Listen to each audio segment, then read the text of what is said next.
Hi everyone. എന്താണ് ദേശീയ വിദ്യാഭ്യാസ നയം? ദേശീയ വിദ്യാഭ്യാസ നയം 2020 നാഷണൽ എഡ്യൂക്കേഷൻ പോളിസി 2020 1986 ശ്രീമാൻ രാജീവ് ഗാന്ധിയുടെ നേതൃത്വത്തിലുള്ള ഗവൺമെന്റ് കൊണ്ടുവന്ന വിദ്യാഭ്യാസ നയം. അതിനുശേഷം ആദ്യമായി ഒരു സമഗ്ര വിദ്യാഭ്യാസ നയം ഉണ്ടാകുന്നത് 35 വർഷങ്ങൾക്ക് ശേഷം 2020 ഈ സമഗ്ര വിദ്യാഭ്യാസ നയം ലക്ഷ്യമിടുന്നത് എന്തൊക്കെയാണ്? പ്രീ പ്രൈമറി 10+2 ഡിഗ്രി വിദ്യാഭ്യാസ എന്നുള്ള രീതിയിൽ നിന്ന് മാറി 5 വർഷം, 3 വർഷം, 3 വർഷം, പിന്നെ 4 വർഷം നീളുന്ന വിദ്യാഭ്യാസ പദ്ധതി. അതിൽ 3 മുതൽ 8 വരെ ഉള്ള വയസ്സ് പ്രീ പ്രൈമറി എഡ്യൂക്കേഷൻ, അതുപോലെ തന്നെ ഫൗണ്ടേഷൻ സ്റ്റേജ്, അടിസ്ഥാന വിദ്യാഭ്യാസം എന്ന് പറയും. അതിന് ഇന്ന് നമ്മൾ കാണുന്നത് പോലെ തന്നെയുള്ള അംഗൻവാടികൾ, ബാലവാടിക, അങ്ങനെയുള്ള വിദ്യാഭ്യാസ സംവിധാനത്തിലൂടെ തന്നെ ട്രെയിൻഡ് ആയിട്ടുള്ള ഒരു ടീച്ചർ അവരെ അക്ഷരങ്ങളും സംഖ്യകളും അഭ്യസിപ്പിക്കും. മാതൃഭാഷയിലായിരിക്കും അവർക്ക് വിദ്യാഭ്യാസം നൽകുന്നത്. അത് മാത്രമല്ല, 5ാം ക്ലാസ് വരെ നിർബന്ധമായും, 8ാം ക്ലാസ് വരെ തിരഞ്ഞെടുക്കുന്ന മീഡിയത്തിലൂടെയും വിദ്യാഭ്യാസം നേടാം. അതായത് 8ാം ക്ലാസ് വരെ മാതൃഭാഷയിൽ വിദ്യാഭ്യാസം നേടാനുള്ള സൗകര്യം ഉണ്ടായിരിക്കും. പിന്നീട് വിവിധ ഭാഷകളിൽ, അതാത് പ്രാദേശിക ഭാഷകളിലോ അല്ലെങ്കിൽ ഇംഗ്ലീഷിലോ വിദ്യാഭ്യാസം നേടാനുള്ള സൗകര്യം ഉണ്ടായിരിക്കും. അവരവർ തിരഞ്ഞെടുക്കുന്ന ഭാഷകളിൽ തന്നെ അവർക്ക് പഠിക്കാൻ കഴിയും. പിന്നീട് 8 മുതൽ 11 വരെ ഉള്ള പ്രായപരിധിയിലുള്ളവർ പ്രിപ്പറേറ്ററി സ്റ്റേജാണ്. വരുന്ന ക്ലാസ്സുകളിലേക്ക് അവരെന്തൊക്കെയാണോ പഠിക്കുന്നത് അതിനുള്ള തയ്യാറെടുപ്പുകൾ, ആ വിഷയങ്ങളെ പരിചയപ്പെടലും ആയിരിക്കും പ്രിപ്പറേറ്ററി സ്റ്റേജിൽ 8 മുതൽ 11 വയസ്സ് വരെയുള്ള കാലഘട്ടത്തിൽ പഠിക്കുന്നത്. അതായത് 3 മുതൽ 5 വരെയുള്ള ക്ലാസ്. ഇനി 6 മുതൽ 9 വരെയുള്ള ക്ലാസ്സുകളിലായിരിക്കും മിഡിൽ സ്റ്റേജ്.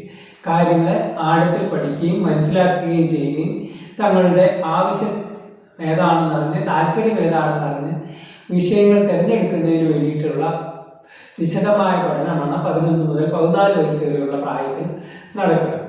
അപ്പോൾ ആ സമയത്ത് തന്നെ പ്രാദേശികമായ തൊഴിലുകൾ അഭ്യസിക്കാനുള്ള ഓപ്ഷൻസ് കുട്ടികൾക്ക് കിട്ടുന്നു.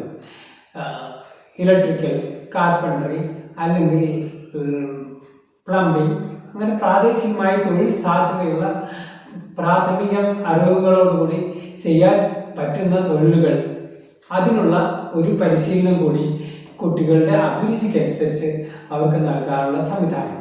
അതിനുശേഷം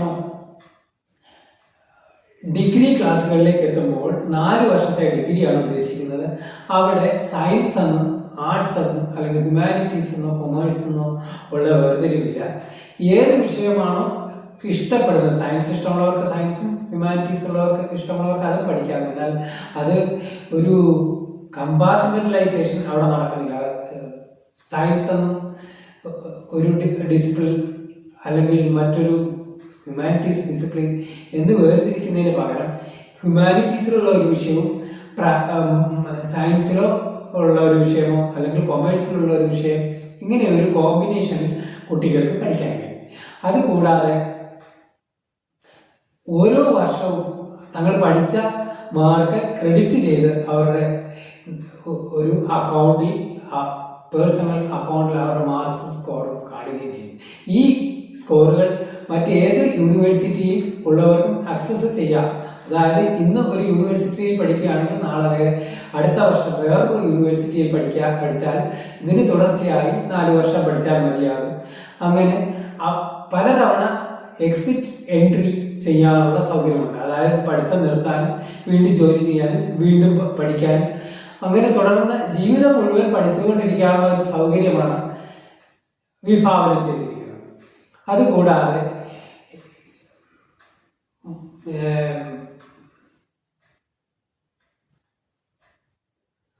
ഒരേ ഒരു ഹയർ എഡ്യൂക്കേഷൻ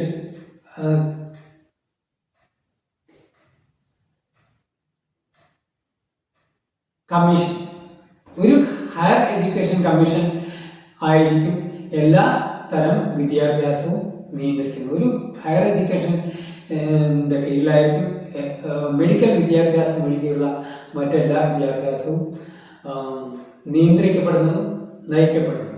ഇത് മാത്രമല്ല, ഇന്ത്യയിലെ വിവിധ തരത്തിലുള്ള ഏൻഷ്യന്റ് ഇന്ത്യൻ നോളജ് അതും മോഡേൺ ഇന്ത്യൻ നോളജ് ആയിട്ട് കമ്പൈൻ ചെയ്യാനും താരതമ്യ പഠനം നടത്താനും ക്രിട്ടിക്കൽ സ്റ്റഡീസ് നടത്താനും ഉള്ള അവസരങ്ങൾ.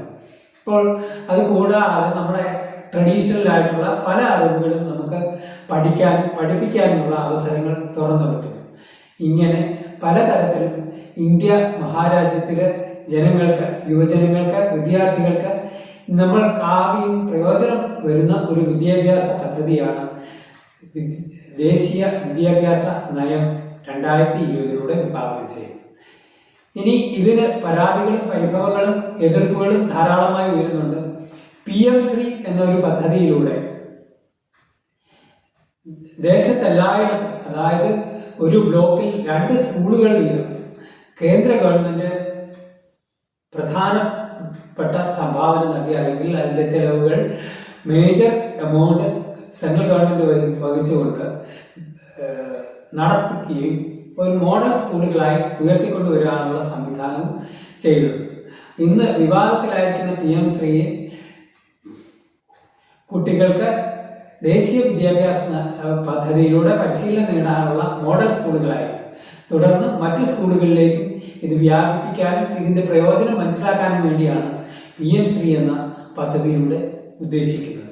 അനുകൂലമായും പ്രതികൂലമായുള്ള രാഷ്ട്രീയ പ്രതികരണങ്ങൾ വിദ്യാഭ്യാസത്തെ അല്ലെങ്കിൽ വിദ്യാഭ്യാസ പുരോഗതിയെ തടസ്സപ്പെടുത്തുകയേ ഉള്ളൂ എന്നാണ് എൻ്റെ ഒരു വീക്ഷണത്തിൽ മനസ്സിലാകുന്നത്. എതിർപ്പുകൾ ഉണ്ടാകാം, തിരുത്തലുകൾ ഉണ്ടാകാം. അത് തിരുത്താനുള്ള ശക്തി നമുക്കുണ്ട്. അത് തിരുത്തുക തന്നെ ചെയ്യും. നമ്മുടെ ആവശ്യത്തിന് അനുസരിച്ച് നമ്മുടെ ചിന്താഗതികൾ, എല്ലാത്തരം ചിന്താഗതികളെയും ഉൾപ്പെടുത്തിക്കൊണ്ടുള്ള വിദ്യാഭ്യാസ പദ്ധതിയാകണം നമ്മുടെ നാട്ടിൽ നടപ്പിലാകേണ്ടത്. അതിന് നമ്മൾ എല്ലാവരും ഒന്നിച്ച് തന്നെ നീങ്ങുക. വിമർശനങ്ങൾ ഉണ്ടാകണം, അത് തന്നെയാണ് ഇതിന്റെ ശക്തി. എതിർപ്പുകൾ ഉണ്ടാകണം, എങ്കിലേ ശരിയായ കണ്ടെത്താനാകും. ജനാധിപത്യത്തിന്റെ മൂല്യങ്ങൾ സംരക്ഷിച്ചുകൊണ്ട് തന്നെ, ഫെഡറലിസത്തിന്റെ നന്മകൾ ഉയർത്തിക്കൊണ്ട് തന്നെ ദേശീയ വിദ്യാഭ്യാസ നയം നടപ്പിലാക്കാൻ നമുക്ക് എത്തിക്കാം. അതിനുവേണ്ടി നമുക്ക് കൈകോർക്കാം.